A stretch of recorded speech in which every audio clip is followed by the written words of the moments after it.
Hey everybody, and welcome back to our channel. In today's video, we are going to guide you through the process to connect the Lovable AI to your GitHub. So without any delay, let's just dive right in and get started.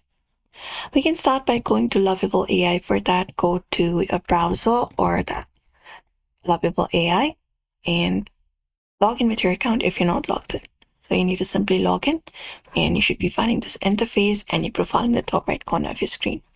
So select your profile in the top right corner and you will be finding your different options available here in the pop-up menu. And what you need to do is basically look out for the settings icon and select it. After you access the settings, this workspace dashboard should appear on your screen right here.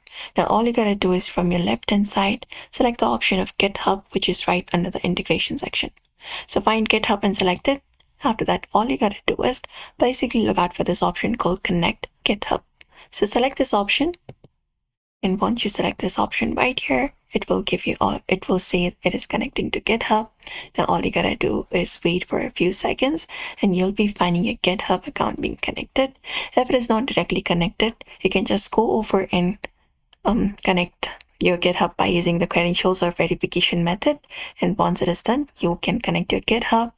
And there we go. You can just go and start creating a project together with Lovable AI, and that's it. So that is it, everybody. We hope this video was helpful to you. It is very simple and short. So do not forget to give this video a like and also subscribe for more tips and tutorials.